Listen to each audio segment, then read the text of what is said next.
morning and welcome to the Standing Committee meeting for Tuesday, November 14th, 2023. All council meetings will continue to be live streamed on the city's website. Our first order of business is roll call. Will the clerk please take the roll? Reverend Burgess. Mr. Coghill. Here. Ms. Gross. Mr. Kraus.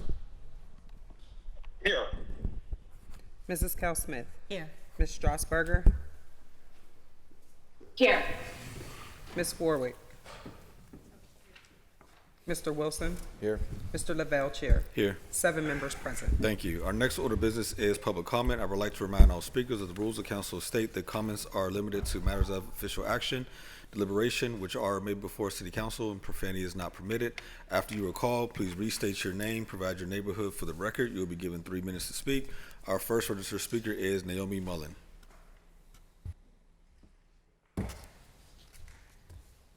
Here. Shady trees, not shady deals in Bon Air. First, do no harm is not just a rule of medicine. Government shall not harm the people or can be held accountable. Now we have self-proclaimed friends of the mayor and others being told by people employed by the city to pursue the purchase of the Bon Air school. This clearly is harassment on top of infliction of emotional distress and blockbusting. Are there deals for friends being offered? Are there potentially kickbacks being set up? Shady trees, not shady deals in Bon Air. The Pennsylvania State Constitution says that government was created for the peace, safety, and happiness of we the people. Decisions and actions that harm the people are not acceptable. There are elected and appointed officials that have proven themselves to be enemies of Bon Air. That is not advisable. The school board has proven itself as detrimental. Will you be part of the solution? Mayor Gainey showed up at our Bon Air town hall meeting. He saw that there was strong opposition to apartments in the long-closed Bon Air school. Councilman Coghill was so convinced of the opposition to apartments that the planned virtual meeting was canceled. Had the residents known the virtual meeting would not occur, there would have been even more opponents in attendance. Former Mayor Peduto appointed a board to recommend that the school not be torn down. What gives anyone the right to usurp the will of residents who have quality of life and property value to defend? The waste, fraud, and abuse of school tax resources is tremendous regarding the long-closed school. In June of 22, the detrimental Bon Air school building worsened into being a disruptive and nuisance property. We have objected to apartments or anything other than a green space to replace the school. Tear it down. The building is a magnet to youth who broke in addition to trespassing. 3 of the 7 had to be escorted out of the building in handcuffs. Tear it down. Other neighborhoods have been blighted with worse. Do not allow it to happen to Bon Air. The outcry to the school board has proven futile. Put pressure on them to sell it to the city for $1. Tear it down. Now that McKinley Park is no longer considered part of Bon Air, we want the school to become a green space as replacement. Open deals, not shady deals in Bon Air. Even current Pittsburgh public school employees living in the neighborhood have said the solution is to tear the building down to create a green space. Shady trees, not shady deals in Bon Air. Thank you. Thank you. Our next speaker is Audrey Morant. Is Audrey Morant with us? She's not online. If not, our next speaker is Elizabeth Amato. Hello. My name is Elizabeth Amato, and I'm a resident of Lawrenceville. I'm here to call on the Standing Committee on Land Use and Economic Development to fix the zoning code to stop blocking development of new affordable housing. This is in reference to last week's decision by the Zoning Board of Adjustment to deny the zoning variances requested for proposed development on the old SureSave site in Bloomfield. So since I live in Lawrenceville, I'm about 3/4 of a mile away from the site, so I go by it all the time. And let me tell you right now, it's currently kind of an eyesore. There's an ugly parking lot, an outdated grocery store, and an abandoned building. The proposed development would have had a modern grocery store and 250 apartments, including 25 designated affordable units. I went to one of the community meetings on the project a few months ago, and people were generally supportive. I was excited for it. The Bloomfield Development Corporation and Councilwoman Deb Gross for the district also supported the project. So basically, the community wanted this to happen. But for it to be financially feasible, the project needed a zoning variance for extra building height. And that's a zoning variance that was just denied. Now, we're not talking a skyscraper, it would have been 6 stories tall. And the developers showed the math that without that extra height, the cost for the project would be more than the return. So it's not financially feasible to do it under the existing zoning code. Now, one of the reasons the building needs to be that tall is the affordable units. So this is in the inclusionary zoning overlay for Bloomfield, which requires that 10% of units on large new developments be affordable, which is an awesome program. But it does add cost for the developer, so they need to make up for it by adding more market rate units, which means extra height on the building. Right now, the inclusionary zoning overlay is essentially an unfunded mandate. We're telling developers they have to add affordable units, but not giving them a height bonus they can use to make up the cost. So in cases like this, that results in the project not being able to move forward altogether, so we get 0 affordable units if the zoning variance isn't granted. Now, Pittsburgh has an existing program that grants projects extra height if they add affordable units, called the performance point process, but it only covers tiny areas of the city, and it doesn't cover Bloomfield, so this project wasn't eligible. Let's expand the performance point process affordable housing height bonus to the whole city, so projects like this are possible instead of blocked by zoning rules. I've been trying to convince my sister to move to Pittsburgh, and her number one question is, are there affordable apartments? She works for a food bank, so she can't pay $2,000 a month in rent. I'd love to be able to tell her, yes, there's plenty of affordable apartments, and some of them are just up the road from me in Bloomfield. But that's not going to happen unless council fixes the zoning code to make it easier to build new affordable housing with extra height allowance, especially in inclusionary zoning overlays. Thank you. Thank you. Our next registered speaker is Dr. Ronald Lynn Miller. Dr. Ronald N. Miller, Belsuver, Brasilia, Brazil, Global Intelligence Society candidate for President 2024, globalintelligencesociety.org. In the early 2000s, I became a member of the American Chemical Society, the American Society for Microbiology, Genetic Society of America, American Physical Society, and the International Neural Network Society. Do any of you know what density functional theory is? I think you should. Concern of council is Carnegie Mellon University. A proclamation 31 October 2023 identified CMU as a valuable local asset, at least $2 billion annually in assets and $60,000 per person tuition. CMU shares oversight of the U.S. National Supercomputer Center, the USNSCC in Oakland, Pittsburgh, with the University of Pittsburgh.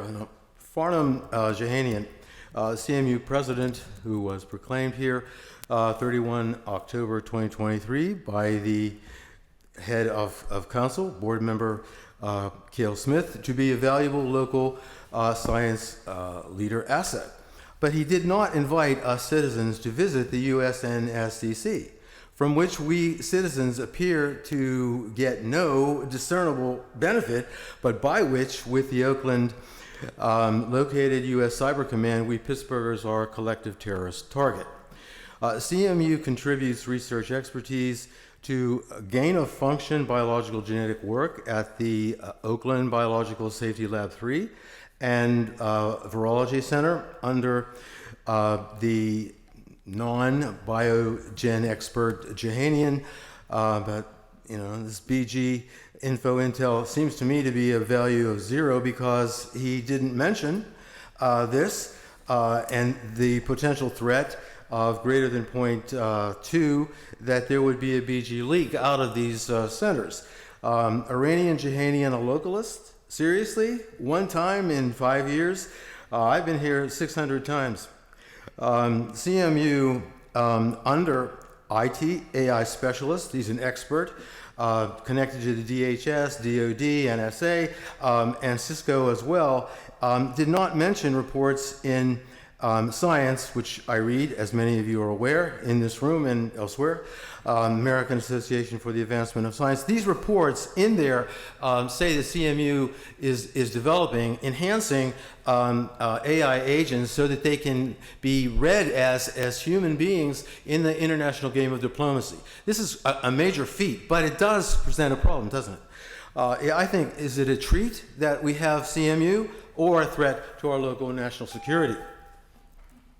Thank you. Our next speaker is Lucas Gottschalk.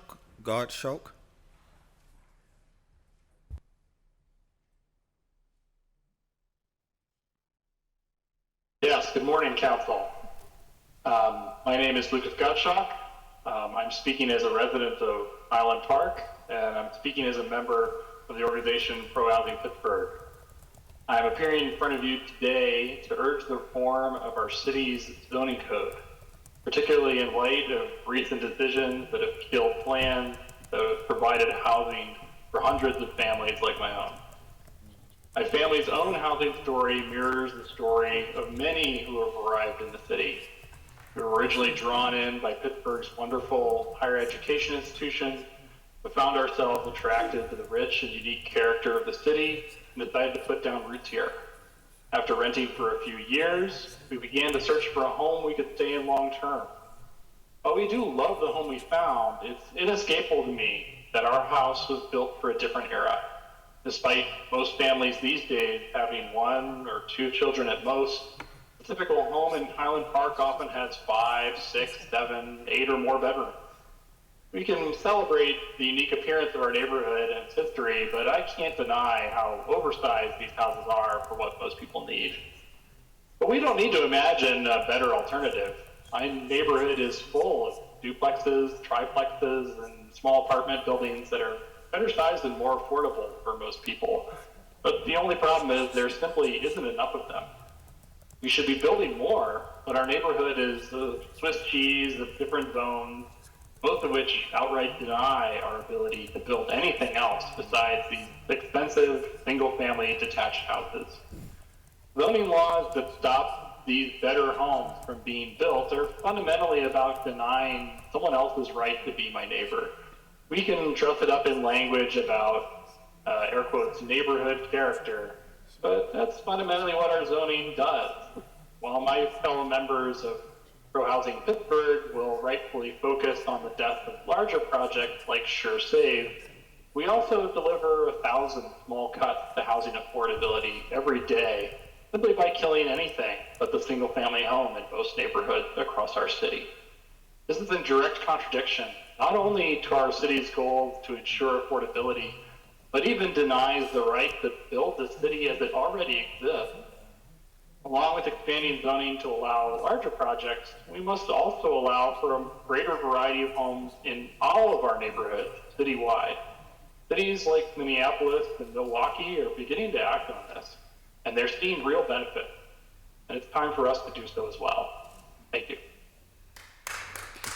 Our next speaker is Mark Patty.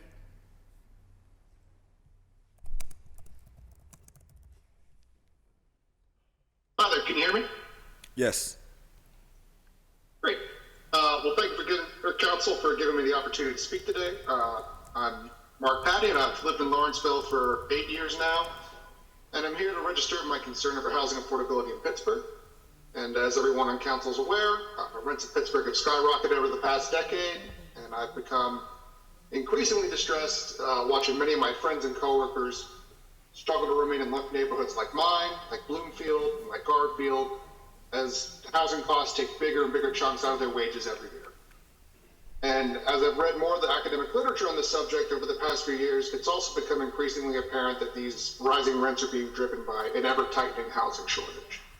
So I've had concerns about this for quite some time, and in fact, as far back as 2019, I remember being excited for the city when I heard that Deb Gross's inclusionary zoning amendment in 2019 and the emergence of the City of Bridges Land Trust looked like it was going to give us the tools we needed to address this shortage. But what I've realized in the wake of the disastrous judgment against the eco development in Bloomfield and the judicial shutdown of the affordable units in Fineview is that our outdated zoning code simply isn't going to let these tools function as intended. If anything, the shutdown of these projects has made it clear that both market and nonprofit approaches are simply untenable under the current rules. The shortage can't be addressed in this. And I understand that a comprehensive overhaul of the zoning code is going to be coming in the next few years, but I believe that the city needs to move much faster if we want to make serious progress on an issue that is greatly impacting city residents now.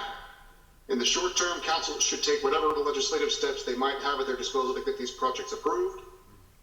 But council should also begin to consider amendments to the current code that allow for denser and taller housing on transit adjacent lots, eliminate minimum lot sizes, and make it easier to build small units like ADUs and SROs by right as a long-term approach. And none of these tweaks are going to fix the housing crisis on their own, but I believe that even if each of these are implemented one by one over the next year piecemeal, when taken together, we can make a real progress on preserving the housing affordability that Pittsburgh has come to be known for. And that's all I got. Thank you for your time.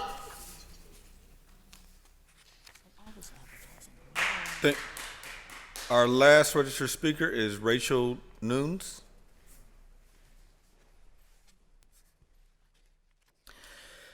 How you doing? My name is Rachel Nunes. I'm the executive director of the Thomas Merton Center, a peace and justice organization that's been operating in Pittsburgh for 50 years. Our office is located in Wilkinsburg, but I reside in the Hill District.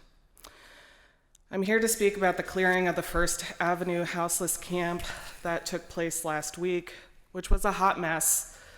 We helped organize the team of community members to be there leading up to the deadline after I visited the camp myself on Sunday, and the people there told me they hadn't heard from anyone about where they were supposed to go since the notice was posted Tuesday.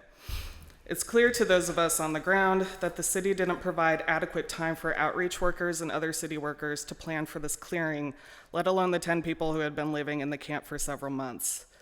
I kept hearing from city officials that, well, this is our first run at this under the new policy and we have a lot to learn. The problem with that is that when dealing with real live whole people who are already experiencing the indignity of being unhoused, it adds immense insult to ongoing injury to toy with their lives like a teachable moment. Having zero plan for clearing people in a city without adequate bed space that accommodates their needs, giving them notice 7 days prior and making promises of hotel rooms, disappearing on them for 5 days, and then forcing them to move in a matter of 48 hours is cruel, completely thoughtless, and makes clear to me that city officials have a massive lack of empathy and political will to address the welfare of our increasing number of unhoused neighbors, and that is more interested in minimizing the issue.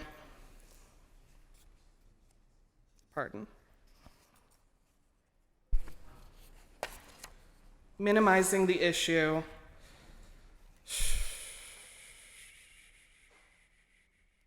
and demonizing the people in the camps instead of facing and tackling the systemic issues that perpetuate homelessness, such as the dire lack of low-income housing, which many of our neighbors have spoken on this morning. This is completely unacceptable and we will not stand for it. We discovered that miscommunication was abundant in the hours leading to the clearing, but this council can no longer claim ignorance or lack of power to help our neighbors. I am holding each of you accountable, as well as the mayor's office. No more clearings until adequate housing is secured. Provide services to the camps that they need to be healthy and safe, like porta potties and trash removal in the meantime. Stop police harassment of unhoused people. Your neighbors are watching you operate with a complete lack of regard for people's humanity and willful ignorance of the complexity of this issue. And your neighbors have had enough. We'll be seeing you. Thank you. That exhausts our list of registered speakers. If there's anyone in chambers wishing to speak, please come forward at this time. Provide your name, neighborhood for the record. You will also be given 3 minutes to speak. Good morning. I'm Jacob Poole, formerly Jules Jacob from Eastern Europe, a University of Pittsburgh graduate, former PNC employee, and I'm here to speak that people actually operate terrorist cells in the Pittsburgh area. I'm actually a child abducted person from Eastern Europe, and I'm here in the Pittsburgh area, kept isolated for years and years, alone, with strange medical issues, prevented from having normal human contact, not integrated into society, as formal documents were submitted to the European Union when I was brought here as a child. While in fact I was with hundreds of children being prepared after the fall of the Berlin Wall. When Czechoslovakia broke up, Hungary, Romania, they all had civil conflicts. I was with hundreds of children being prepared to be brought to America, violating international law. Because international law says you're not supposed to take children from a country that you destabilize back to your home country alone without their families. Yet I'm here in front of you. I've been here since I was a little kid.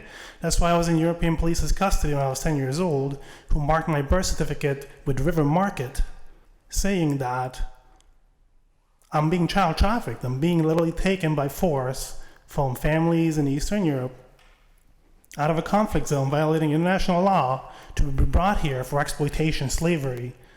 And that's exactly what I experienced. While I was working at PNC Bank a few months ago, I was alone, isolated, with strange medical issues, and European Union citizens were directed in front of me in Bloomfield and Shadyside and Scroll Hill, and I cried out to them in help. I'm child trafficked from Eastern Europe. I have a Hungarian identity, and I've been here in the US for 26 years, alone, isolated, being tortured. I'm giving out flyers. Thus far, I've given out 40,000 flyers all over Pittsburgh, trying to raise awareness to this. And I walked here through Duquesne University, and I walked by a fire department, and they know me, and the guy came out and spat on the ground next to me. I'm a child abducted person from Eastern Europe, from Holocaust survivors, and when I tell people, people hurt me. People come up, spit next to me in the street. No one's helping. How can you tell somebody I'm a child abducted person from Holocaust survivors from Eastern Europe, and people track you down in the street trying to hurt you? This is what Pittsburgh is. I'm not alone. There are hundreds of people, thousands of people in this area who are being kept isolated, alone, in a slave pool, being tortured, because they were abducted as children from Central and Eastern Europe in the 80s and 90s for slavery and exploitation. I was forced to father 3 children whom I haven't seen in 5 years, and they were tortured to make them retarded and disabled, and pictures of us were taken, and they were sent back to Central and Eastern Europe to political Holocaust surviving families to manipulate them and torture them. This is what's happening in Pittsburgh, Westmoreland County and Allegheny County. I was brought through Ligonier to Greensburg to Pittsburgh. Thank you. Can I give you guys flyers I'm giving out? Yeah, you can hand it to the clerk.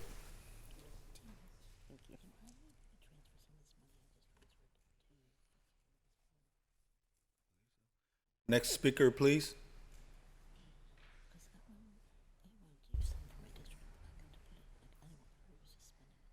My name is Paul Jesus Christ Harris. I came to educate you people. As it is written in the book of Acts 2, the sun shall be turned into darkness and the moon blood red before the coming of the great and awesome day of the Lord. And it shall come to pass that whoever calls on the name of the Lord shall be saved. Men of Israel, hear these words. Jesus of Nazareth, a man attested by God to you by miracles and wonders and signs, in which God did through him in the midst of you also know. Him being delivered by determined purpose and foreknowledge of God, you have taken by lawless hands and have crucified and put him to death, whom God has raised up, loosed the pains of death, because it was not possible that he should be held by it.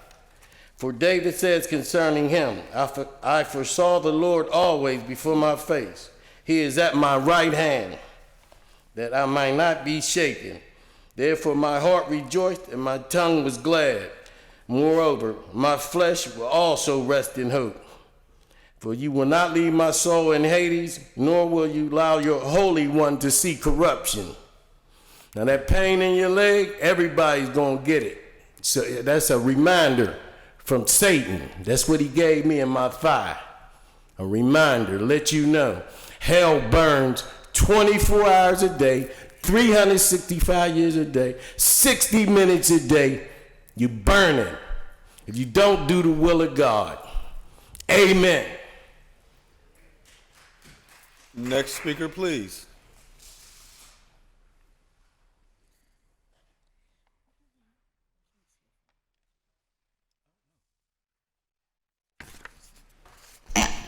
My name is Yvonne F. Brown. I live at 715 Mercer Street. That's K.D. Irvis Tires. I've been coming down. As I went through my papers, I see it was 1999. And as I was looking through my papers, I found a lot of different little things that I've witnessed. But it made me think back to what how my mother was. My mother was 92 when she died, but my mother was a talker, just like I'm a talker like her. She was a talker. She would tell us what she wanted us to know and how she expected that we should act. My father was also the one that if you did something or there was something wrong and you're sitting around and he would say, "What's wrong?" and you say nothing, and he said, "I can tell there's something wrong. Tell me, how else would I know?" Well, I come down here to tell city council because a lot of times with you not knowing what you don't know, you need to know, and the only way we know. Now, the newspaper, the Courier, have two people, young man and a woman, who was killed. They were murdered, and it says, "Are we getting numb to violence?" And I say we are. Part of the reason why is because of Tim Stevens. Tim Stevens, the police and you will have meetings where he will conduct them. But he has it where you must write a question, and he makes a decision if it will be asked. When Carmen Pace said on the radio that I'm very disgusted, we talked about the police union. We talked about the police. We didn't talk about our families and them being killed and murdered because we cannot. Tim, you give money to him when he asks for it. Tim, not only do you give him special time, you wouldn't let Esther Bush, she's black, you wouldn't let her extend her time. Birdsong, he's black. Bill Neal, when he wrote you, nobody would answer him. We're all dark-complected women. We can't speak. You go for whatever Tim Stevens says. And like he says, my light-complected children. My son was black, and he's dead. All I want is some answers. I can't change it, but I need answers of how 5 white policemen can leave him on the floor begging for his life, where he lived and got knocked out when he walked in the door. But nobody will even mention it. But you will talk about Tim and his light-complected children. What was this? If you see any light-complected Stevens, don't mess with them. They're mine. All I want is some answers. And Sapala, you know what he is? They said he's a generic Democrat. I didn't say it. You white people are saying this is a generic Democrat because we said we didn't want him. But Republicans have give bunches of money for him to be able to run. And Liz Bennett, I'm sorry. We should have been fundraising for you.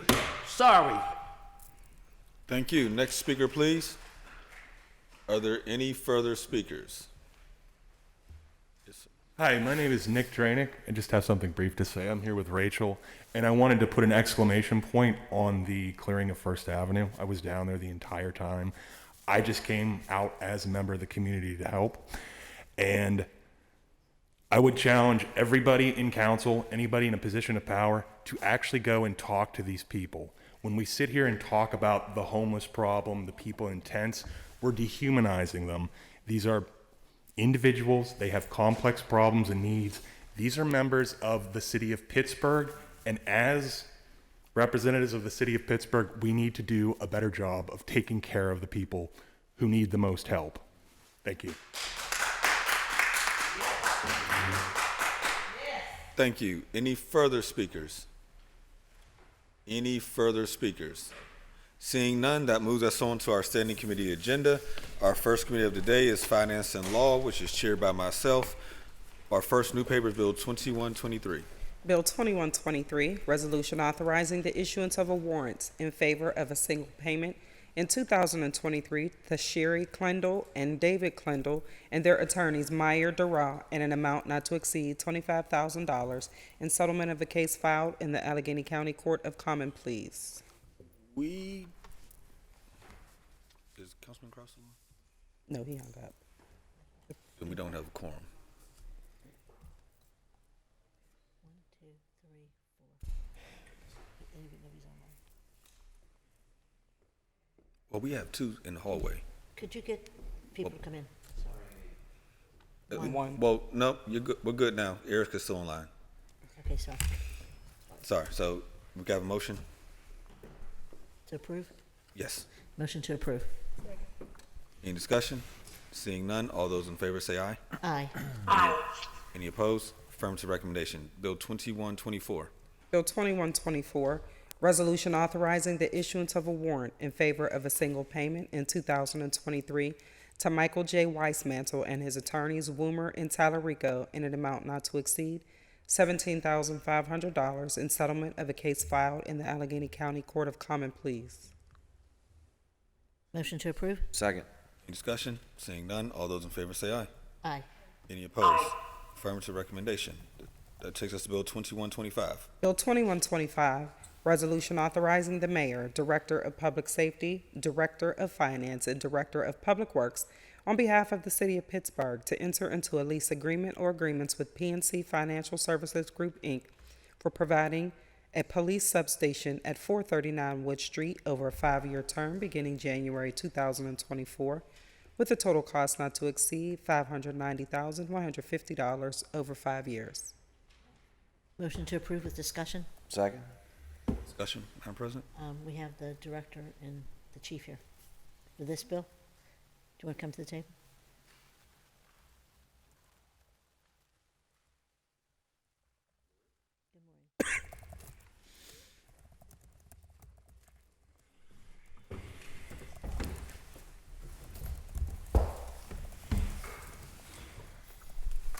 I didn't want your trip over here to be a waste, so I thought I'd call you to the table. Oh, okay. You didn't have to. Yeah, I know. I'm sure you wish I didn't, but believe me, I was going to call you. Anyway, do you want to introduce yourself for the public when you get a second? Sure. My name's Lee Schmidt. I'm the Public Safety Director for the city. Larry Scrotto, Chief of Police. Thank you. Is there anything you want to add to this for the public's knowledge? So this space is to replace the current substation downtown, known as the Lantern Building, which is on Liberty Avenue. That space is very small and not really conducive to community activities or using as a command post whenever we have events downtown. As you all know, we have a lot of events downtown with a large population of people coming downtown.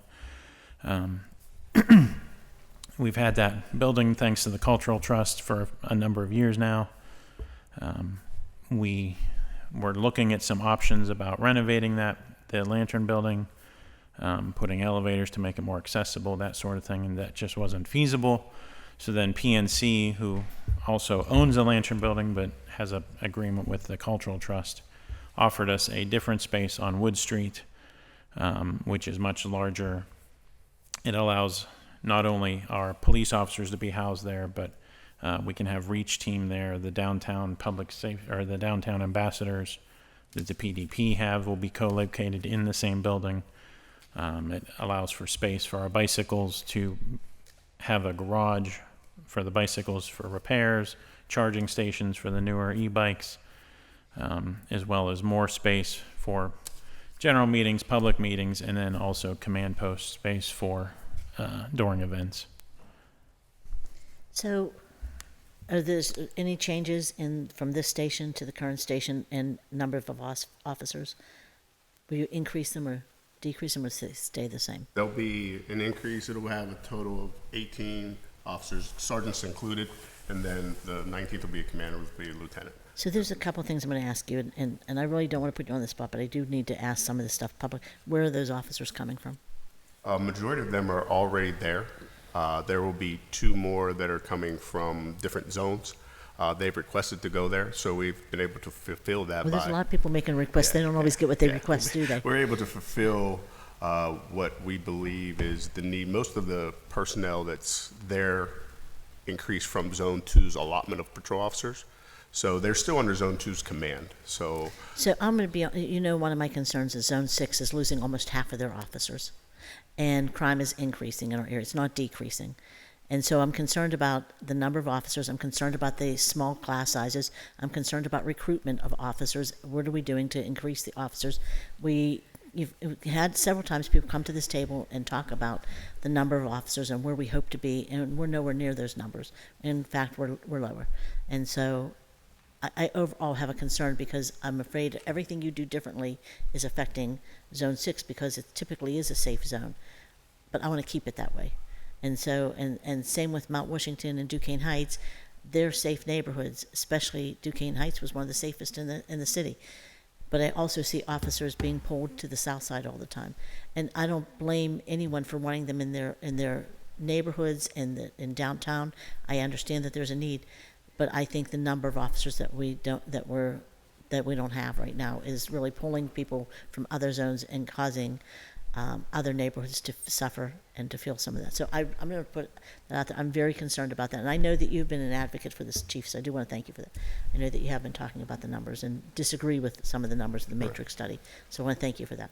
But I want to know what we are going to do to help support that, and not just the Public Safety Department. I think the HR department has to do more in terms of recruitment, and I think we need to do more in terms of incentives to get people to want to even come to this position. It's a challenge. So for me, I'm going to say that's an issue. Those are an issue, and the number of officers are an issue. But I do think that downtown needs something, and I know that they need more officers down there. There's a lot going on down there. And I also, during public comment, people talking about the encampments and the encampments being removed. But I want people to understand there's a lot of thought that goes through that, and that there's a committee that works on those things. And there are people with mental health experience working on the removal of the encampments when it's appropriate.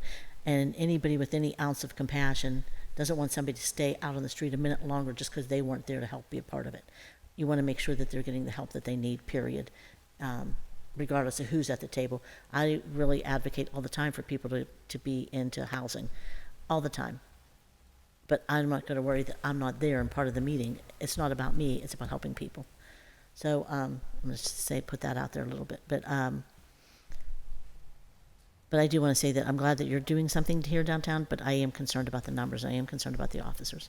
And Director, do you want to... Are there any efforts going forward now to increase the numbers? Yeah, so as you all maybe are aware, for next year's budget, there is a plan for 3 classes, but it is a recruitment issue. I know the chief with HR has initiated some programs where we will now take the city's police test on the road.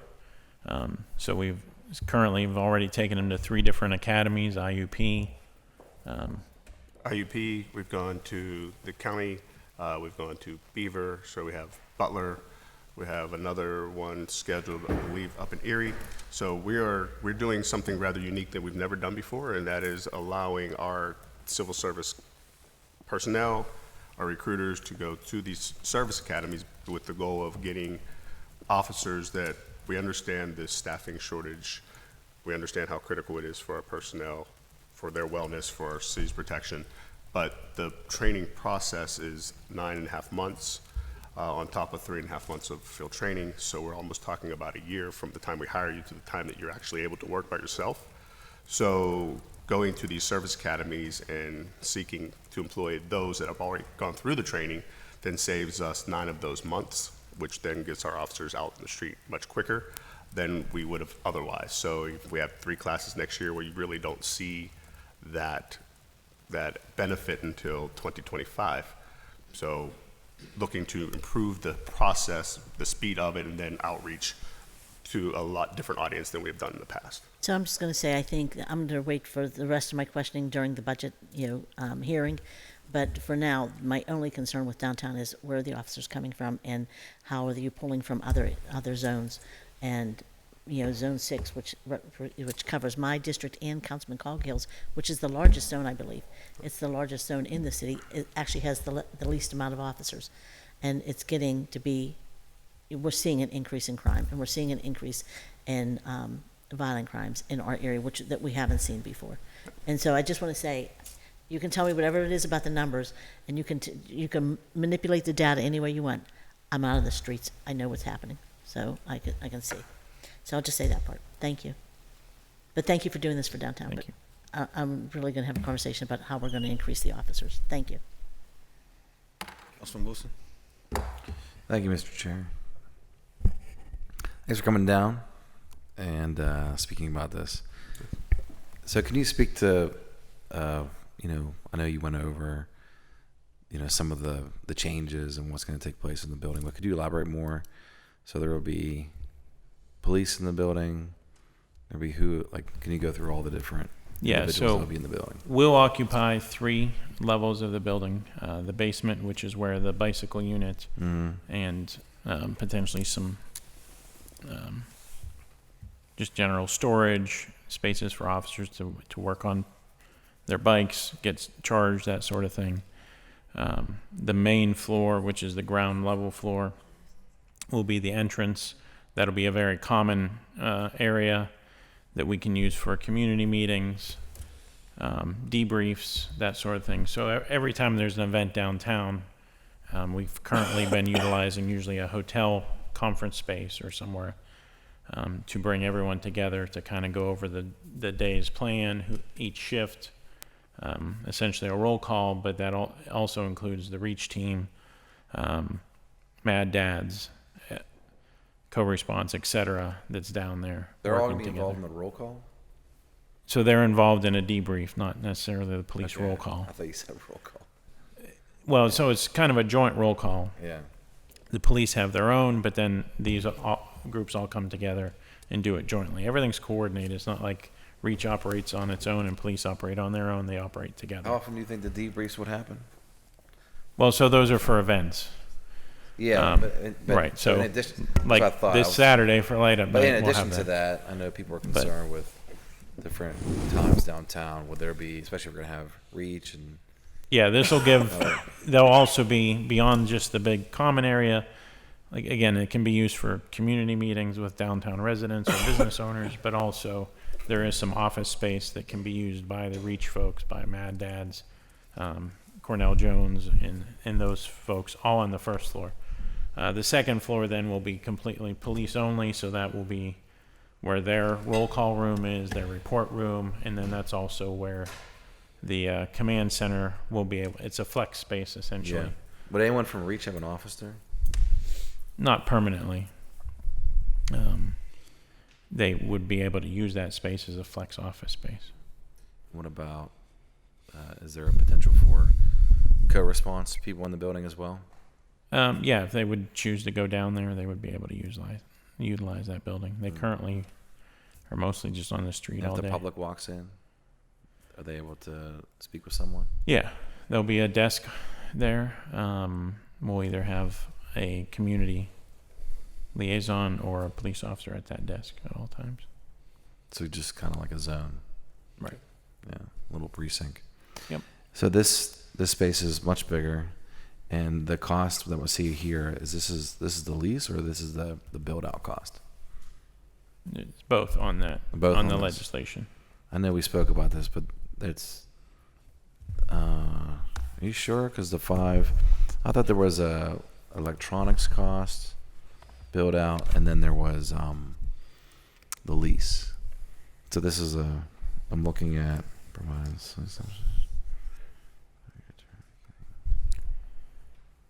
So this is just the lease. So there's still the cost. It was all submitted as one legislation, so I don't have the agenda. Okay, I just don't have it expanded on my. Yeah. So there's $85,000. Yeah. $85,830 for utilities and operating expenses. Okay. And then $80,000 for the technology fixtures. So that's the build out.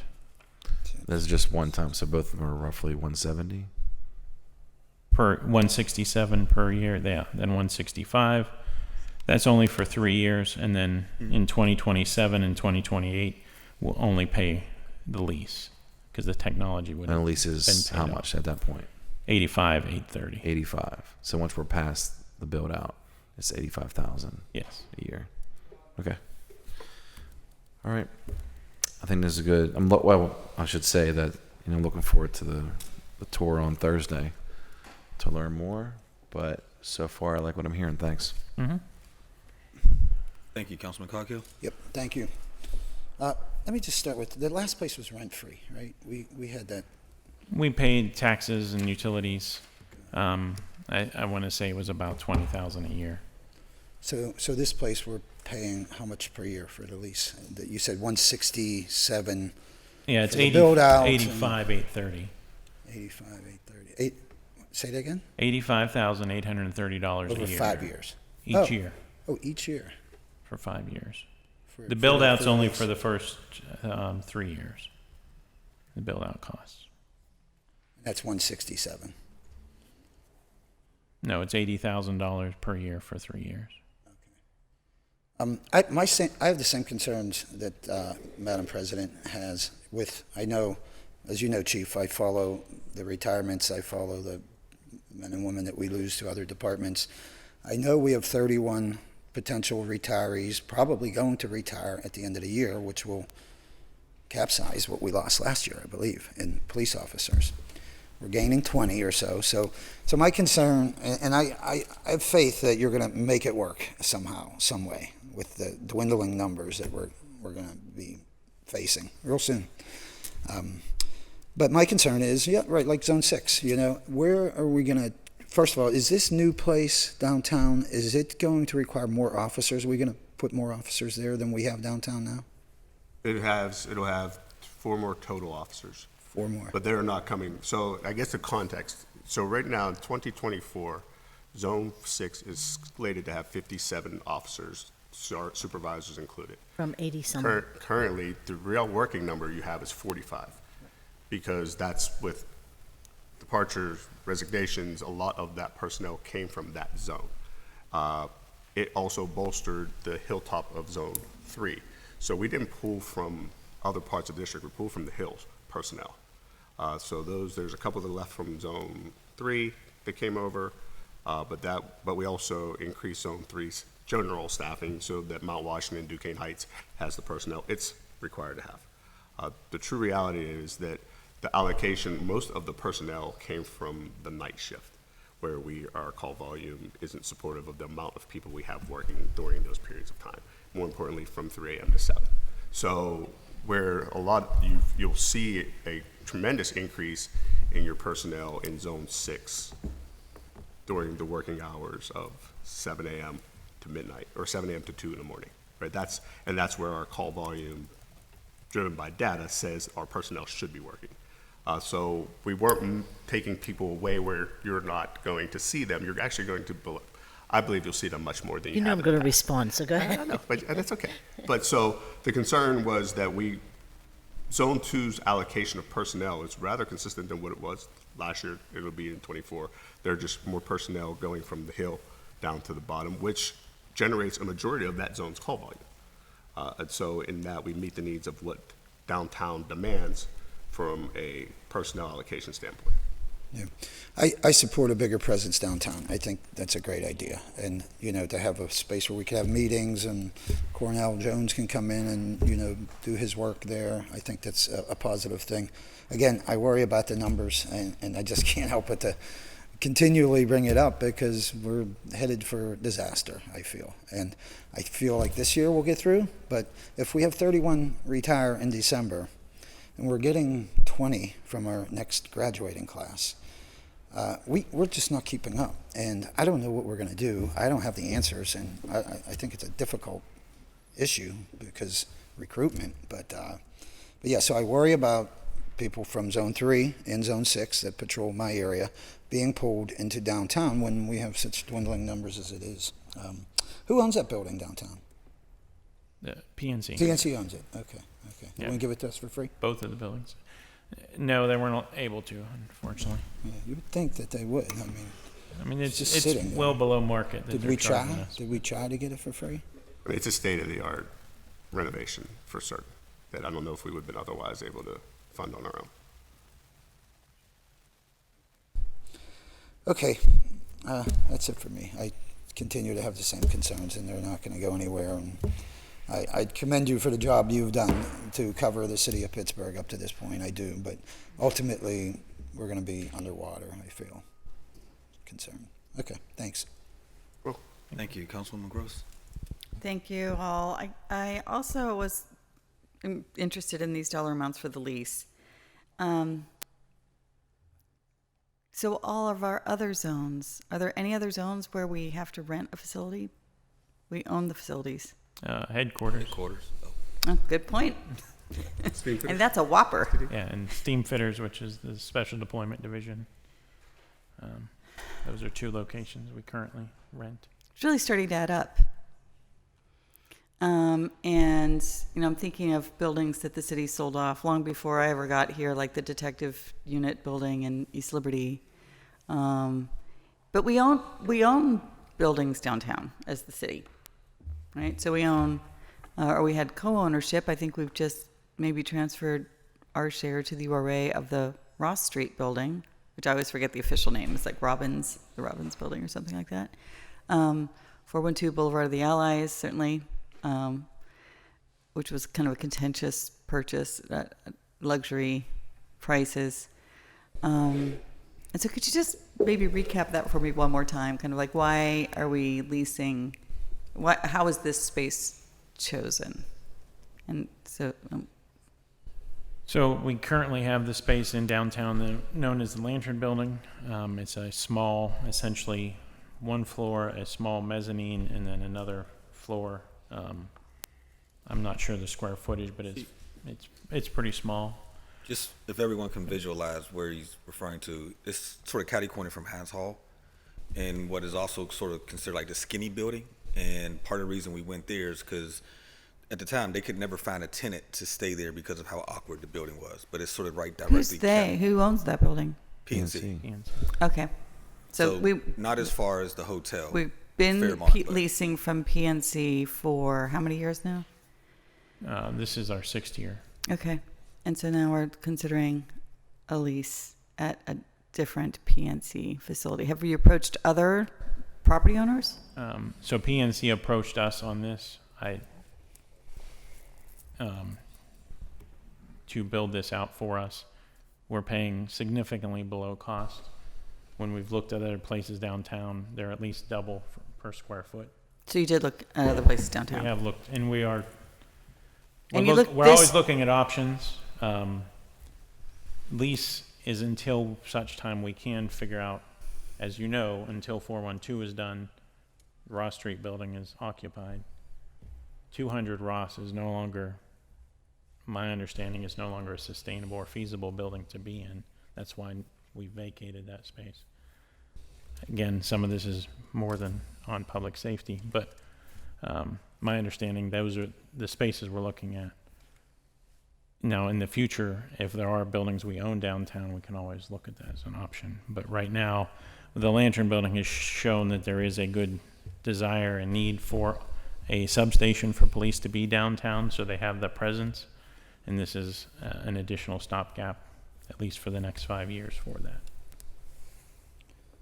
I know that doesn't really answer your question necessarily. It doesn't. And so I am curious about that, especially whether could you clarify when you priced out other properties, was it in 2023, since we know that leases are ending downtown, the value of property downtown is going down. So it's a very different discussion than 4 or 5 years ago, when property values before COVID were much, much higher. And there was a kind of a hot, office market. And the exact opposite is true. For storefronts, for office space, they're empty and looking for tenants. And so how recently were those cost comparisons? Within the past year. They were in the past year? Yeah. I am surprised because, everything we hear, everything the citizens hear, everything the media says is that we have a crisis of collapsing real estate values downtown, and we have a crisis of vacancy downtown. So we don't have those comparisons in front of us here. And certainly I'm no expert. It's not like I've gone shopping for office space downtown. I have not.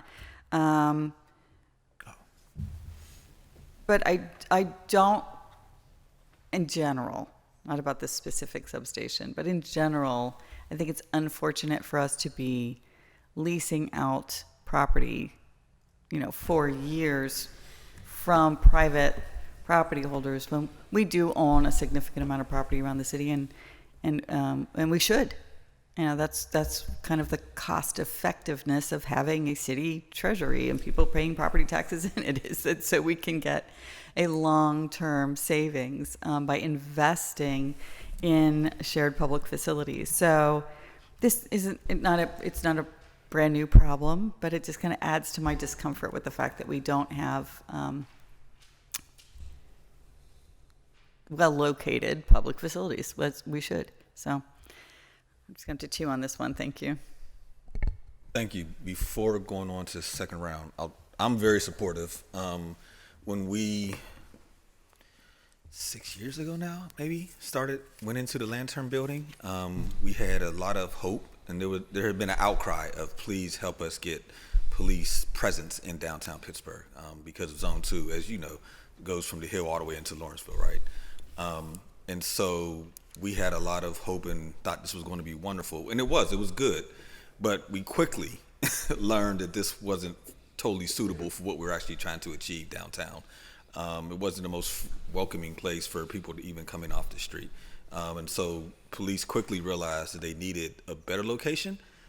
It's just the better location didn't exist until recently. So they've been looking actively, working to try to find a more suitable, a better location to support a downtown hub for some time now, and this opportunity came around. So, sure.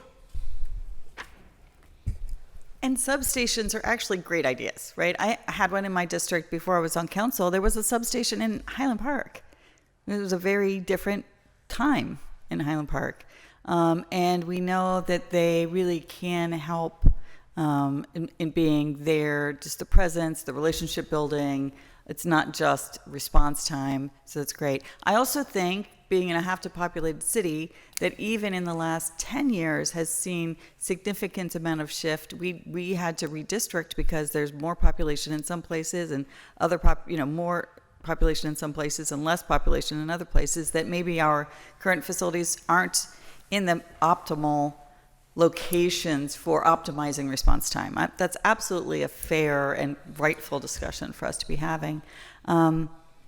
I'm just stuck on the leasing out the private property part.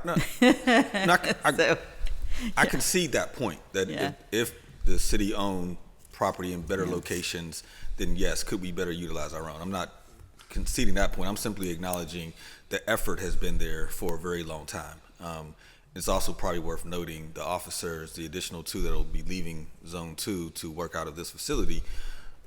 I think it's fair to say almost no officer wants to work out of Zone 2 because that's an awful building. We don't have money in our budget to deal with it, but it is an atrocious building. But hopefully that's something I'll take on in a year or two. Okay. Second round, Madam President, followed by Councilman Wilson. So I'm just going to say thank you to Councilwoman Gross for bringing up some good points. But and it's been all sorts of rumors like why PNC is maybe charged now instead, and part of that is that they're instead paying Index Pittsburgh for the restrooms, porta potties downtown. I don't know if that's any truth to that, or if they are paying. Are they paying for those? It's a PDP funded program. I'm not sure who's funding PDP for. Well, regardless of any of that, and I want to make it very clear, I don't think anybody here, I think everyone at this table understands downtown Pittsburgh needs help, and we do appreciate all that you are doing in terms of helping downtown, and we want downtown to have that help, but we also want to make sure other areas have that help, and it's the staffing concerns I have. Between this, you're bringing back the Scorpion. Please don't call it that. It's not Scorpion. What is it called? It's called street crimes. Street crimes. AKA Yes, Scorpion. No, it's not to be confused, ma'am. Not to be confused. So I'm going to say you're bringing back that. So that's going to take, I think, 18 officers, right? Yes. Is that right? So it's these special efforts when we don't have those officers to put in different places. Those are the things that are concerning me. And I'm going to talk about those things during the budget, but I just want to say, overall, that's my concern, is we need more officers. That's it. Thank you. All right, thanks. Yeah, just like yourself, I'm supportive of this lease because, there's just so many. I mean, I appreciate the conversation about leasing and, versus ownership. But the fact of the matter is that I think every facility we own, we should be investing probably $1 million in each of those facilities right now, and probably more. You know, so I'm not sure that's the best route, and I feel comfortable with knowing, you know, how we are selling off some of our old properties. So Firehouse and Troy Hill, you know, that's less maintenance for us. We're gonna gain some revenue. Well, not revenue. We're gonna gain some, you know, some initial funds there, and then also I'm excited about something that's gonna come, you know, hopefully to the table here soon, which is to start the process, an RFP process at the URA for the police station in the Strip District. So there's several different things that we're doing to try and manage our properties in a way where we're going to gain some revenue so that we can, you know, actually, you know, pay for this lease that we're talking about. So I think it's, I think this one is a good idea, especially because if we continue down the road of always, you know, owning several properties. Now, I mean, the one in the north side that we're paying the big amount for the lease, that seems a bit, you know, that seems like definitely something we should be looking at more closely. But this one, especially since this is what, a 5-year? Yes, 5 years.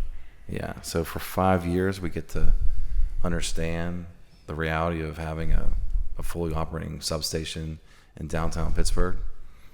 You know, after that 5-year period, we can revisit it and understand, is there a real investment we should make to, you know, be downtown in a real zone, you know, in the future? So I think this is a good investment to understand the realities of what's happening downtown. Thank you. Councilman Coghill? Thanks. So we're roughly paying $70,000 a year to PNC for the lease over 5 years. 85. 85. Okay, 85,000. And I'm just going to throw this out there. You remember the Taser contract, right? We went back and we saved $3 million overnight. I know PNC is not in this for profit. Obviously, the price is right to lease such a space downtown. But who negotiates with PNC? How do you come up with that 85,000? So it's myself, law department, public works, folks from the mayor's office. And we did go back and forth quite a few times. That's part of why it hasn't come until now, including the technology build out as to what they were paying for, what we're paying for. Some of the technology, obviously, it's their building. They would have network access regardless. So we're working through some of that. We're going to occupy the whole building, right? No. Oh. We're going to occupy 3 floors. Oh, I see. And then the PDP will occupy the 1 floor with their downtown ambassadors, and then PNC will occupy the 5th floor. Again, it never hurts to ask. I would love to go to PNC. I would like to call them. I would like to call them tomorrow and say, hey, look, they have a vested interest. They want their employees coming back downtown, and they want it to be safe, and they need it to be, you know, policed. And I think, again, that small amount, 85,000, a small amount for PNC anyway. And, you know, I would just like to ask if we can go back to them and just say we'd like it rent-free, like the Lantern building, basically, right? And I understand it's a bigger space, but and who's the man that runs PNC's real estate division? He took us for a tour at 2nd Avenue Common. Do you remember his name? Kevin Wade. Kevin Wade, yeah, right. He'll So probably he's be the on one. your tour on Thursday. Okay, good. Okay, I'll personally ask him. Okay. Yeah, and if I get it free, we'll take it for free, right? My understanding is we're just paying for utilities and maintenance. Okay. Where this 85,000 is. That's Well, what certainly they're we got to do estimating. that. Okay, I didn't realize that this 85,000 is baked into the utilities and So everything. now you have to talk to the utility company. Well, I don't know about that. Right. So, okay. Well, maybe not. I just thought it wouldn't hurt to ask. Yeah. Thanks. Can you say Duquesne Light? Yes, he has We'll lots talk to of friends Duquesne Light, yeah. I mean, they all want it. They all need it. We all need this, you know. Everybody can chip in, the private sector as well. So, okay. And they are, I guess. I don't mean to belittle the agreement. It really is a, you know, bargain basement price. So I mean, for the officers, just on behalf of the officers and their work environment, the comparison of the two pale in one another. So I'm not, I don't work in construction, I'm not a general contractor, but I could tell you what they work in today, and what this facility will look like in January is a tremendous improvement just in their own wellness and the way in which we professionalize the Pittsburgh Bureau of Police. No doubt. We'll ask Kevin on Thursday if we can do better on the price. And if we can't, we can't. I'm still going to be supportive of it. I still think it's a good idea. But, okay, thanks. Thank you. Any further discussion? Seeing none. If not, all those in favor say aye. Aye. Aye. Aye. Any opposed? Any abstentions? Affirmative recommendation. Thank you both for being Thank here. you. Thank you both for the all. job you're doing. I know you're working, Thank both you. working really hard, and we do appreciate it. Even if we give you a hard time at the table, okay? It's okay. That was actually nice. That takes us to Bill 2126. Bill 2126, ordinance amending and supplementing Section 197.09 of the City Code under Article 11 of Title I, Administrative, by clarifying the discretionary roles of the Mayor's Office, City Council, and the Ethics Hearing Board in managing the budgetary expenses of the Ethics Hearing Board, and eliminating the role of the Ethics Hearing Board in determining the terms and conditions of their staff's employment. Motion to approve? With discussion very briefly, this is actually fairly simple. We passed this last Tuesday. However, I meant to amend it then, but just honestly, I forgot to write the amendment. Basically, what we're changing is in the language, the way it was previously written with no ill intent, it basically meant that whatever budget was presented, we automatically had to accept. And so what this language does is change it to say, no, like every department, city council, it still has to come before council. We still have to make those improvements while ensuring that they have full discretion over their personnel matters. So with Councilwoman Warwick, sorry. Yeah, I'm fully supportive of this. And just as a general note, I think it might be a good idea for us to think about going down the road to have our ethics team actually underneath the controller's office. It seems like a better place than under than under us or the mayor, or if they can't be independent, which I think is a staffing issue, right? Like, because it's only one person. So you need someone to do time, like sort of the administrative function of the office. So you need a person to do that. I don't know. I think that might be, it's just something to think about. I think that might be a better place. And then also there could potentially, and again, this is a conversation that needs to happen with the controller's office, but other folks in that office who have the expertise to help if there's ever, that's what the controller's office does, audits. It's a sort of somewhat similar function. So it's just an idea. So what I will tell you then, so there is an amendment to this in front of all members that actually changes the title of the bill. So I'll respond to you, but can you first make a motion to amend? Oh, yeah, motion to amend. Second. So discussion on the bill. What I will tell you is that the Ethics Hearing Board has requested additional resources to have additional staff. I don't believe it's in this year's budget, so that's a conversation we can have. And I do believe the Ethics Hearing Board is going to try to revisit next year all of 197, that whole section. What we passed last week was in an effort to ensure there was language in there to ensure that the Ethics Hearing Board sort of wasn't at the whim of any administration and or council, that it did maintain its level of independence to be able to do its job. So, but I'm sure they'd be willing to have that full conversation with you, because I know they're looking to have it next year. All those in favor of the amendment say aye. Aye. Any opposed? Any further discussion on the bill as amended? You said it all. Thank you. All those in favor say aye. Aye. Any opposed? The bill has been approved and it receives an affirmative recommendation. That takes us to Bill 2132. Madam Clerk. Bill 2132, resolution transferring the amount of $27,000 within the 2023 operating budget from City Council salaries and wages, regular, to council as a body for the purpose of professional services. Motion to approve. Second. Just briefly, this is just the money I've saved from my staff. We haven't had anyone hired. We only had 2 people in my office. And it's moving it so I can use it for stuff in our community, but I'm also talking with the budget office about something we could use maybe for this room or something else that we have an expenditure that we can put it towards. That would help the city. That's it.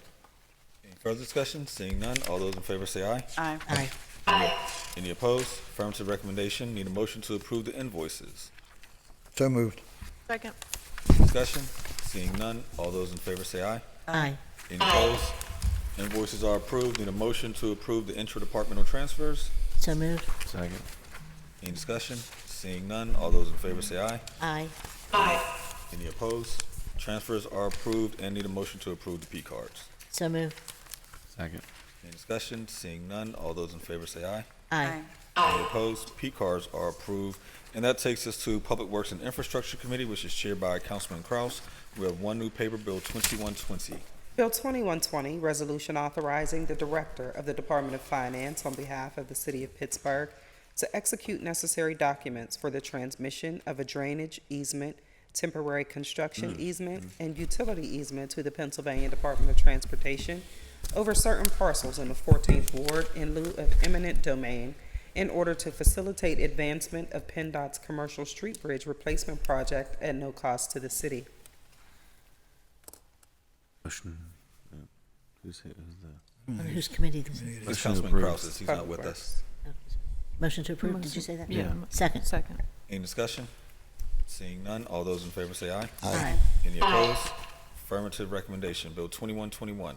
Bill 2121, resolution authorizing the City of Pittsburgh and the Director of the Department of Finance to enter into a permanent easement agreement or agreements with Duquesne Light Company to provide, install, use, own, operate, maintain, repair, renew, and finally remove one anchor attached to the pole located upon city-owned property in Homewood Park at no cost to the city. Motion to approve. Second. Any discussion? Seeing none, all those in favor say aye. Aye. Any opposed? Affirmative recommendation.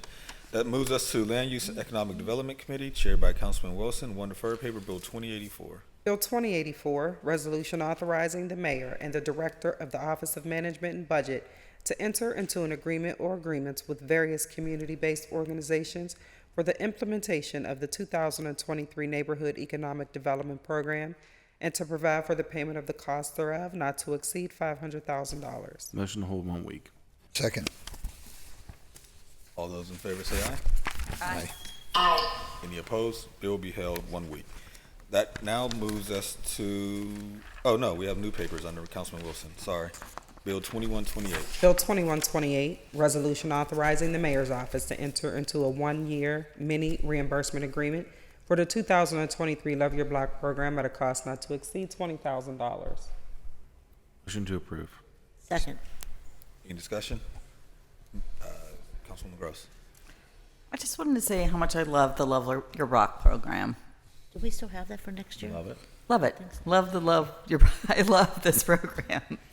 And, there's still Davison Street in Lawrenceville that every time I drive by it, and it's many years ago now that it got this award, and it still looks really good on that block.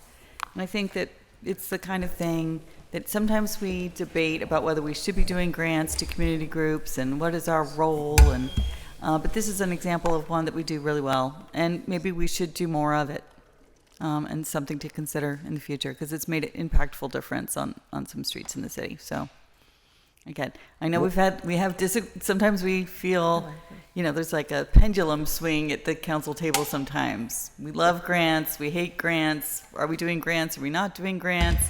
This is a great program, and we should do more of it. I thought we want to do legal grants, okay? What do they do? They May I? I'm sorry. Yeah, it's I'm just little next. projects. It's a He competitive lost. grant where, neighbors coordinate with each other on an improvement they're going to do on their block.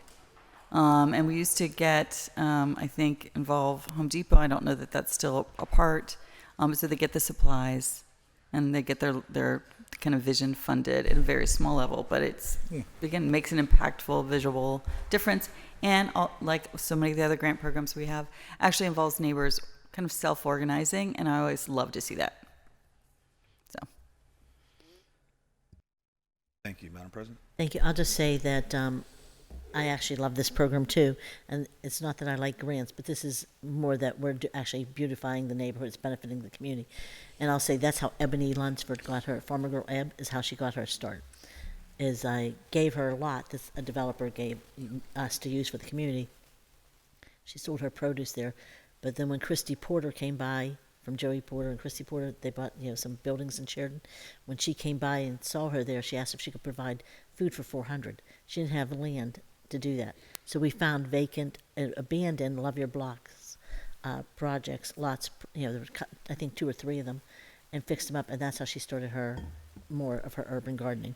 And just the rest is, she's doing amazing work there. Mm-hmm. So I do know that there's a direct benefit as long as you're getting people to maintain them and continue and to look after them.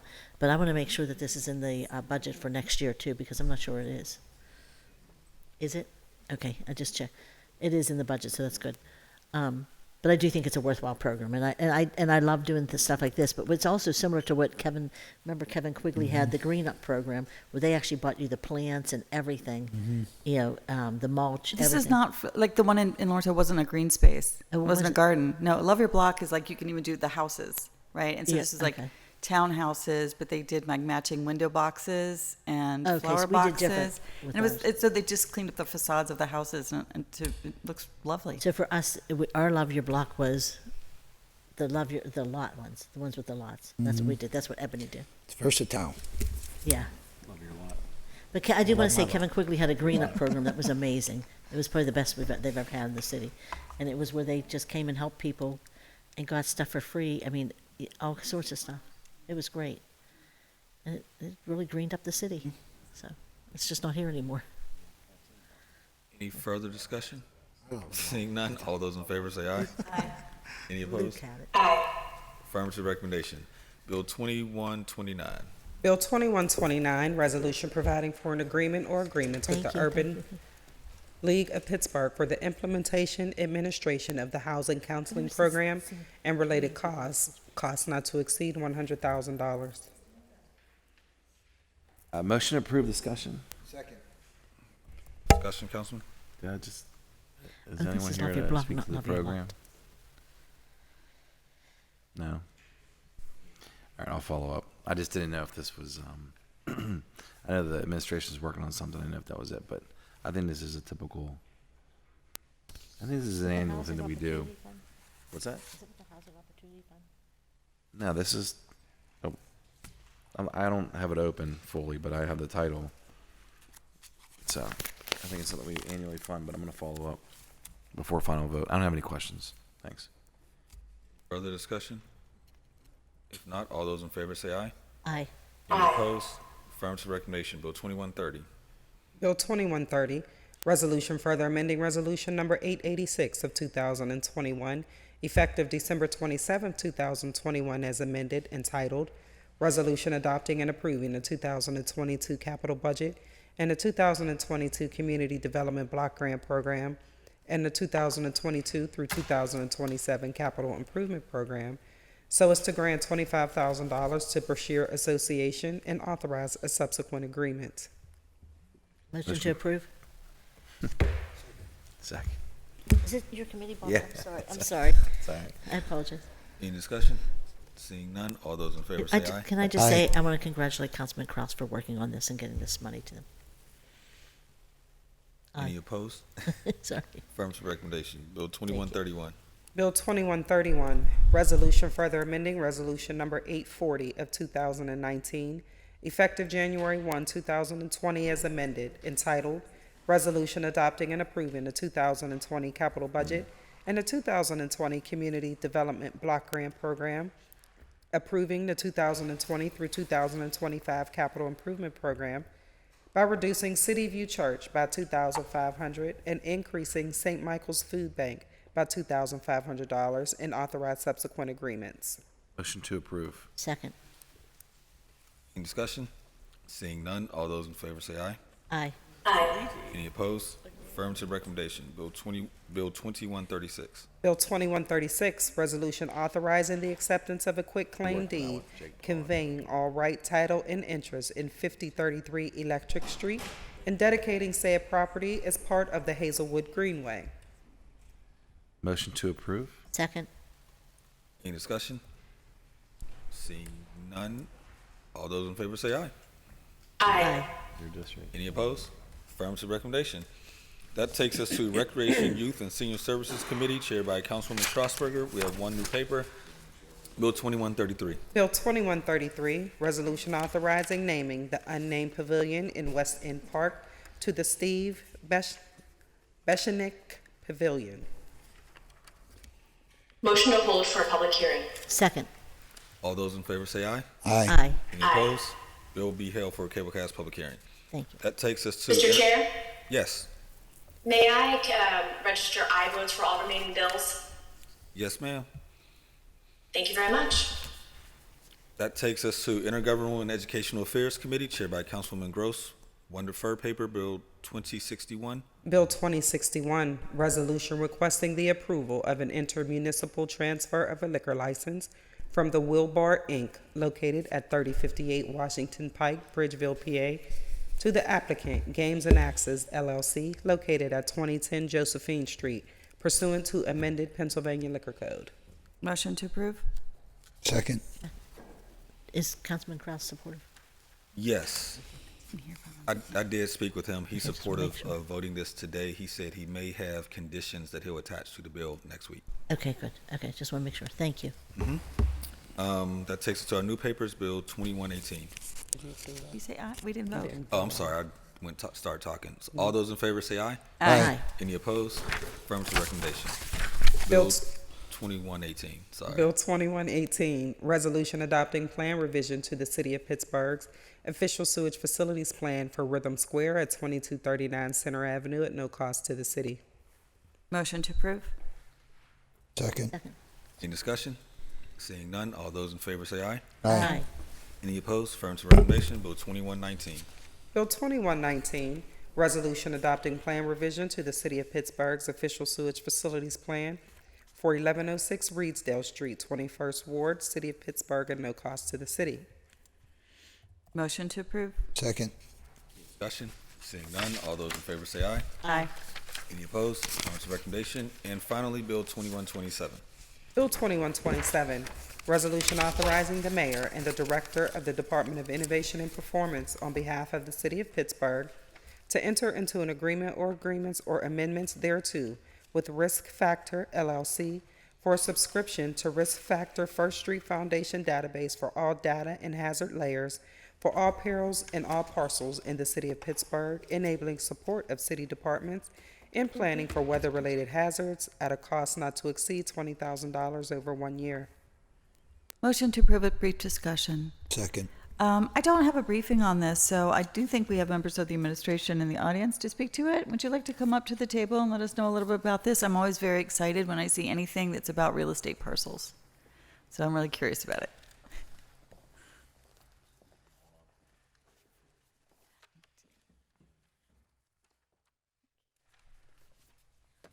If you could just give us your names and titles and then give us a quick overview here of what we're looking at. Teach the technology director how to use it. Yes, I will get on that. Thank you, ma'am. Hello, Heidi Norman, Director of the Department of Innovation and Performance. I just turned my mic off. Hi, I'm Chris Velasco, Chief Data Officer, Department of Innovation and Performance. And I will tell you that Christopher is so excited to talk to you about this data set that I think he would have asked to come to the table if you hadn't asked us. I'm excited to hear about it. It looks great. Yeah, so the genesis of this is that we are working with a partner to the city called Resilient Cities Catalyst, who is helping us do some planning with our Department of Public Works Forestry Division and our Department of Planning Sustainability and Resilience Division. And Resilient Cities Catalyst has helped to introduce to us some resources that enable us to sort of assess the effect of tree planting, right? That's a different project, right? Here we're looking at the climate risks associated with the various unique circumstances that we have in the city, including our hills, our floodplains, and this data that they helped us to identify has heat, fire, flood, and wind risk measured on sort of scales, which this company, Risk Factor, has taken National Oceanographic and Atmospheric Administration data, climate projections, and essentially mapped them to parcels, enabling us to identify the risk associated with all city parcels for these, based on their models, for these various hazards, right? And so we got a chance to have a conversation with Risk Factor about this, and they had provided with us sample data that is associated with our project with the Resilient Cities Catalyst folks to plant trees in the neighborhoods of Hazelwood and Beltsuver. And so those pilot neighborhoods were selected. And in the case of Hazelwood, we actually had forestry had an initial idea working with the community on where they wanted to put trees in the greenway. And after having obtained this data, they looked across Elizabeth Street and found that the heat risk associated with the neighborhood on the other side of the bridge was much higher if you overlay against the tree canopy layer in the map. It shouldn't surprise you, but that enables us to use the data to assist in managing sort of the heat island risk associated with where there aren't trees, and then make a planning decision about where to put trees to help manage that risk. So this is a real application of the stuff that we're using with it. So you're going to be doing every parcel in the city? What do you mean by doing? We'll have data on every parcel in the city. You will, if we approve this contract. Yeah. You will be provided by this organization with data on every parcel in the city. Yeah. Got it. And I heard you say heat, fire, flood, and wind. Yeah. I didn't hear landslide. It's not provided in the data set, so there's not much I could do about that. We have topographic data through the city that's provided on steep slope, so that's not something that this service provides. So, Is there a service that does provide that? I'm not aware. It's a of one, multi-million. I mean, yes, heat and flood, certainly fire, are all definitely things that we want to make sure that we, if we can access data to prevent or, plan around to mitigate, are good. But we have multi-million-dollar landslides. Right. That are because of water, because of trees, because of invasive species, and that are really a threat to not just the city budget, but also, I personally represent people who were out of their house for 3 years because it was condemned.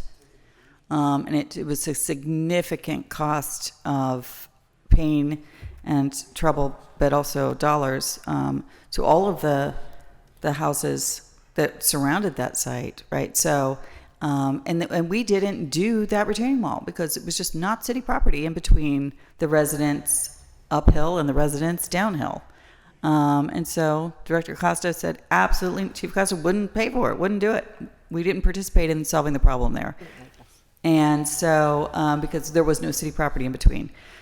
We currently, in my district, have the city's biggest retaining wall that has just been completed. It's about 300 feet long because we ignored the surface water coming down El Paso to Martha and El Paso and Amsterdam, I think, onto El Paso and we waited until El Paso fell off the hill.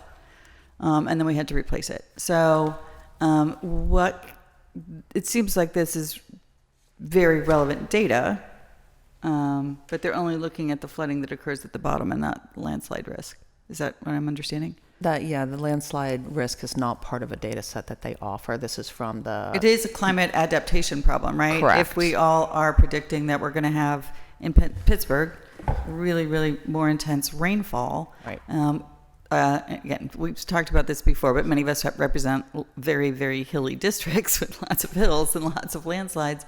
And when you have clay-based soil at the bottom, it goes, I like to say, squidgy. Right. You're And so when you have too much water coming off that hill because we neglected our invasive species and we neglected our forest cover on those hillsides, it kills the native trees. You lose the native trees. You've got too much water coming off that hillside. The soil at the bottom goes squidgy, and then the whole hill falls down because there's no support underneath. And so I would love to see, not feeling complacent or stopping. I'm supportive of this contract, but we should not. This isn't the whole story. This does not cover all of the risks that we face for climate change. And so I would love to see the department look into what additional resources there would be. We'd be happy to do that. Yeah. Thank you. Yeah, Thanks. Appreciate it. And also, I'll say to members, it's probably long overdue that we have some of these skill sets in-house. The software and the data, I appreciate the cost effectiveness by having a third-party provider. But we outsource every time we need geotechnical services. We outsource every time we need to have hydrological studies. We outsource every time that we need to look at what is going on in this hill and why is it falling.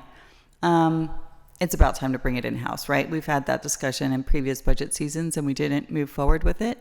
But our DPW department is facing... I have to interrupt. I don't want to say that council did not move forward. Council gave 106 positions. They could have been used in that rate. That's all I say. We voted no when Councilwoman Rudiak proposed it about 6 years ago. Maybe last seven, year we probably approved 7 years ago. 106 positions. Okay, but so I'm fully supportive of converting one of those into I don't understand how that's relevant, actually. If we want to change that, any one of those positions, then we should work on that. Can I say Mr. Chair? Well, I've got Councilman Wilson, Councilwoman Warwick, and then Council President. All right, for 20K and the relative scale of what we're spending here, doesn't seem like a lot of money, but still have a lot of questions because this sounds pretty far out of what's going on here.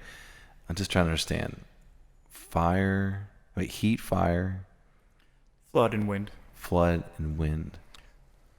I'm just trying to understand how this relates to Pittsburgh. So heat, what would we understand about heat? Right. So essentially it's two data sets. One is from the National Oceanographic and Atmospheric Administration, right? NOAA, Okay. and the city's parcels. And what this organization has been able to do is take those two data sets and lay them on top of each other, right?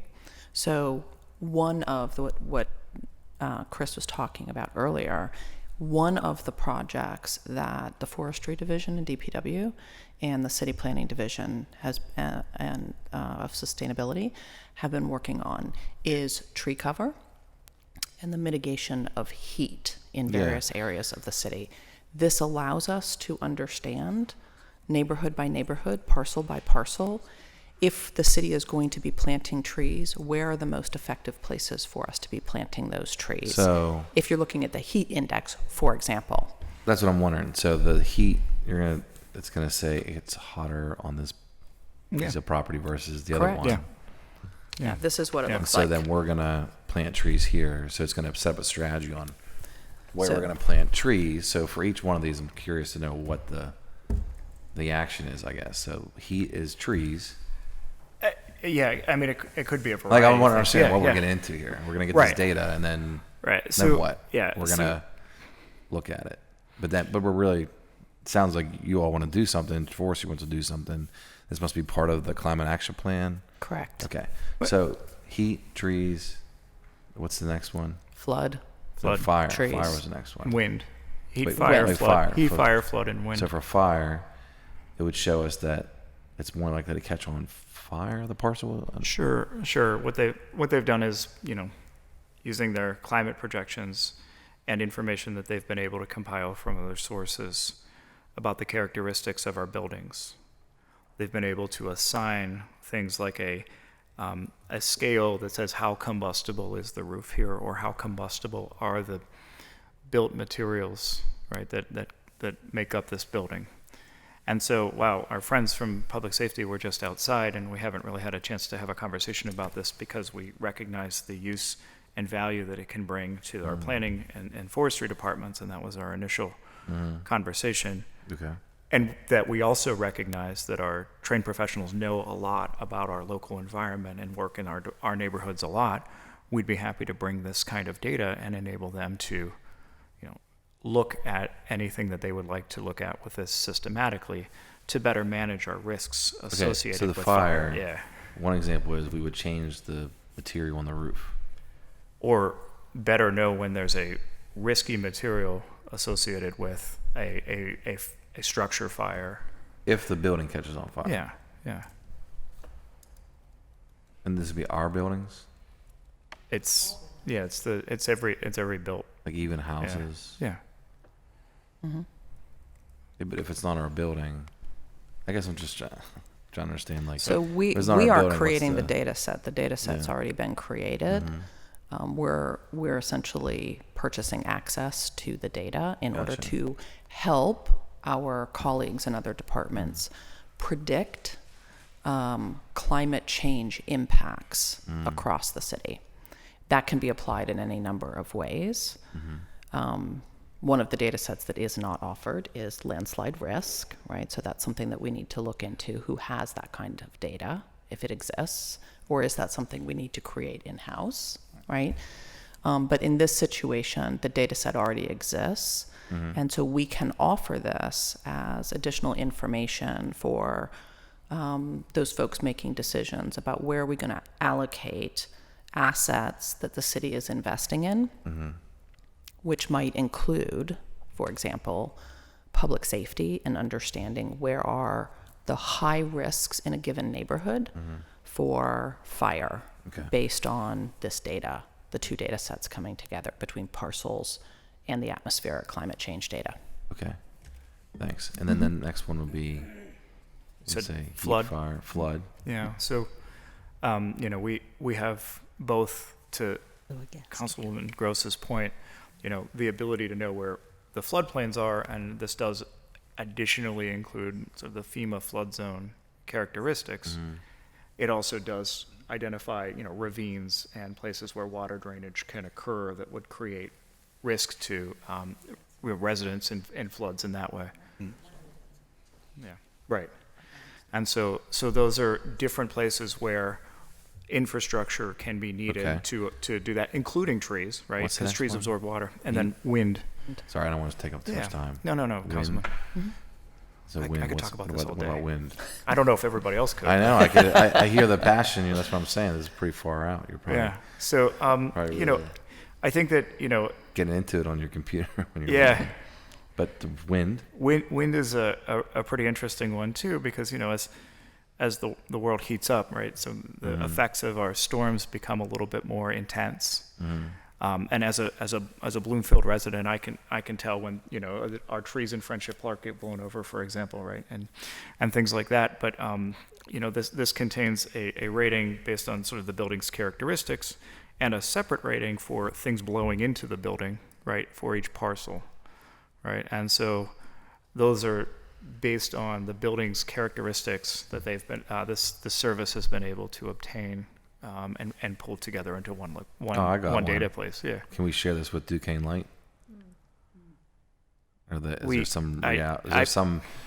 We'd have to pursue that. It's not our separately. data, Yeah, so they could definitely pursue a contract with this organization. They do this sort of analysis to understand where the wind's stronger and trees would likely fall on lines. So I don't know. Yeah, I get you. Okay, all very interesting. Curious to know, what's to come with it. So thanks. You're welcome. Councilman Warwick. I mean, yeah, I guess I don't have too many other questions. Would this be I mean, if we had it, would it be available to the public, or would it just be internally accessible? We've primarily pictured to make it internally accessible. We could explore that use case with the company as we kind of come to terms. But, you know, building something that would allow people to visualize that would sort of be a separate project, you know. So then I guess I could see, I guess, sort of city planning, zoning, whomever using this tool when looking at new projects that are going up. Yeah, I would, you know, or how we manage our vacant parcels, or, you know, what our Director Abrams and Assistant Director Marion have looked at this as a potential tool to be useful in the comprehensive planning process.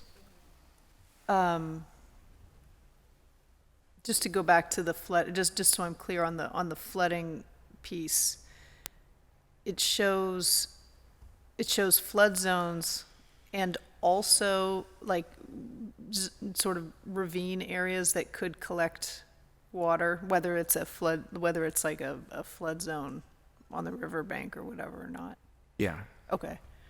So that would, I mean, I guess that could sort of be inferred, like the potential landslide risk. Not really. I mean, I don't know. Yeah. Landslides are, I think, fairly complex, the variables that go into trying to predict those. I wonder if there would be, yeah, I mean, I guess you could look at them side by side, because I mean, we do have, right, we do have maps that show what's red bed and what is like over, you know, like that are marked that way already for the landslide risk. And steep slope, right? And so steep- we right. have topography, which helps, you know, in the way that, yeah. And that has like active landslides and things like that on it. Okay, yeah. And when would this be available if we started? I mean, if we approve this? We've proposed legislation to authorize entering an agreement with the company. Our law department has the terms of sale, and they've assigned a resource to it. So we hope that by the end of the year that we're able to start obtaining our copies of the data, which would be updated quarterly. And just to clarify, so that, because they just did a planting over below the tracks, so this tool was the source of what led them to go do that planting? Really? Yeah. Huh. Isn't that cool? Yeah. Was that just like a trial, like the trial period? They the let trial us, version? Yeah, the company let us get a handle on a little bit of the data so that we could. And listen, it could be useful for lots of other things, and there are other ways of learning what's really important to neighbors. But trying to mitigate heat is important. Yeah, for sure. Okay, well, thanks. President? I'm gonna let it go. I'll handle it off of here. Okay. I'll address it later. Thank you. Second round then, Councilwoman Gross and then Councilman Coghill. Second round, I would have. Thank you, appreciate it. So I get back to this idea of like, well, if we approve this, we get data for every parcel, again, not just city parcels, but every single square inch of the city inside the city boundary. And so in terms of planning, we absolutely, could use it to, again, mitigate any of the risk factors to populated areas, especially, right, to people's homes, for flood, for fire, for wind. Our own city assets, as you mentioned, like Bloomfield Friendship Parklet in Bloomfield. But I also, I want to kind of clarify one thing I heard. So in the planting in Hazelwood, as Councilwoman Warwick said, it guided where trees were placed because of the prediction of heat vulnerability. Yeah. So higher on a heat index. But and we got $1 million as part of that federal award.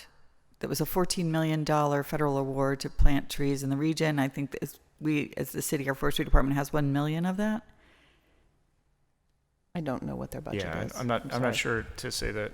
So the amount of their award. Luckily, we did get a federal grant, and some share is going to the city to plant more trees.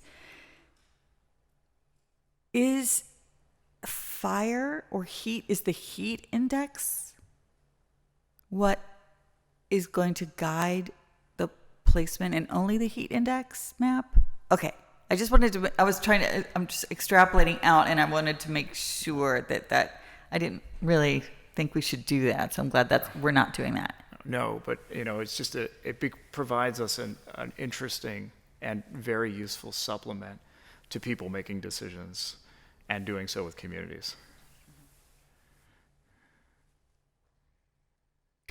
I think what's going to be interesting then is how we move forward, because in lots of cases, there's a balance of powers between what the departments want to do and what council kind of approves. And so this is going to be an interesting conversation. If we're buying the data, it's just data. But then what approval processes need to be put into place to use this data to guide expenditures is kind of an open question that I think we're going to have to talk about. And again, I'm supportive today. I think it's I'm kind of an information glutton. I love having more information. This is going to be fun information to have. But, we've had that tussle over, for example, like the parks, independently created Parks Conservancy equity plan that City Council never adopted. And yet, and sometimes it's been used as the reason for doing capital projects. None of us remember now because we had a post agenda before COVID, and so we've all kind of forgotten. But that was a really bad plan, in my estimation. It literally deleted 100,000 people in the city of Pittsburgh. It was just an equity plan for 200,000 people. And it was. I've got the receipts, Councilman. They confessed in an email. They've taken the data down, but we could pull it back up. But they literally only looked at where existing parks were, and if there was 100,000 people in the city that didn't have a park near them, and so they just got deleted out. So they have no park equity. Only the 200,000 people that have parks near them have park equity, and so that's not equity. And so it shouldn't be kind of backdoored into our capital planning processes. And so that's just something to kind of be aware of here. Information is good, but how we use it to prioritize needs to always be a public discussion that public has the input on. And so that's what this table is for, to provide information to the public as well, and to let them know what rationales we're using to guide expenditures. So I think it's going to be an interesting conversation. So thank you for bringing it forward. Thank you. Councilman Cockill, sorry. Yep. So what I'm gathering is this is general information for us to have as a city. And when you're talking about, say, fire, a neighborhood with all wood frame homes would probably skew that, right? Or would I mean, you know how they get their data? So fire can break out anywhere, as we know. Yeah. But it's looking at the structures, I guess, more so. And like you said, the materials of the buildings that are there. Yeah, and I would think that to make an analytic decision on that, I'd want to bring our partners in the Bureau of Fire to, make conclusions about what they're seeing in this data and validate that it matches their lived reality, in their professional setting. Right. It's just like the heat index, more tree canopy there, right? I mean, so it's really simple. Common sense things, information that we're going to gather. In no way we're not looking at compliance for neighborhoods or areas in the future. This is just general information for us to have, whether we plan to build somewhere or, warn somebody if they move into an area about flooding. Yeah, we don't have any designs on anything Good, downstream from that. That's what I want to make sure. Yeah. Okay. Thanks. No, I appreciate your passion on it. We've had less conversations about $10 million contracts, I will tell you, at this table. So it's nice to have this conversation. Thanks. Our pleasure. Absolutely. Any further discussion? If not, I will say, having had to deal with landslides, there are sort of various models to try to predict landslides. And from what I can gather, it's all very technical and very, very complicated. And they use, I think, geospatial data is what I believe they call it. So it can be done, but to your point, we'd probably need to have maybe 2 or 3 of those positions turned into like one position, because it's also very expensive work. So not dealing with it after it's happened. Yeah. So it's out there. but it's also very expensive work to do. So it's just something we'd have to take a look at. If no further discussion, all those in favor say aye. Aye. Any opposed? Affirmative recommendation. That exhausts our agenda for today. Meeting announcements are as follows. This afternoon at 1:30, council will hold the 2024 budget overview and policy discussion. On Wednesday, November 15th at 10 a.m., council's budget hearings will begin with the Office of Management and Budget, chaired by myself. And this afternoon at 1:30 p.m., council's budget hearings will continue with the Department of Innovation Performance, chaired by Councilman Warwick, and the Departments of Permit License and Inspection, chaired by Councilman Wilson. Budget meetings will continue Thursday, November 16th at 10 a.m. with the Office of the Mayor and the Controller's Office, chaired by Council President Cale Smith. Anything else? If not, need a motion to, well, Bruce was here for a moment. So approve the minutes and adjourn the meeting. All those in favor say aye. We are adjourned.